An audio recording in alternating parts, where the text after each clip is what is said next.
So ఎలా అనిపించింది direction చేయడం? Tough man.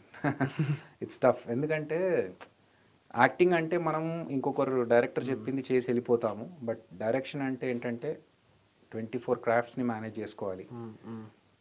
అన్ని రెస్పాన్సిబిలిటీస్ మనం తీసుకోవాలి.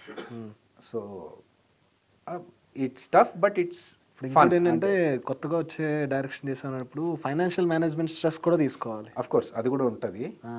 కాబట్టి అంటే తక్కువ కష్టపడి సక్సెస్ వచ్చిన దానికి, ఎక్కువ కష్టపడి సక్సెస్ వచ్చిన దానికి డిఫరెన్స్ ఉంటుంది. మనం ఎక్కువ కష్టపడి దానివల్ల వచ్చిన సక్సెస్ ఏదైతే ఉంటుందో దాన్ని ఎక్కువ ఎంజాయ్ చేస్తాం. అది ఇన్ని కష్టాలు పడ్డందుకు మంచి ఫలితం దక్కిందిరా అని చెప్పి హ్యాపీగా ఫీల్ అవుతాం కదా. అట్లా అవుట్పుట్ చూసినప్పుడు మాకు కూడా అమ్మ ఇంత కష్టపడ్డందుకు వ్యాలిడ్లే అనేది ఒక హ్యాపీనెస్.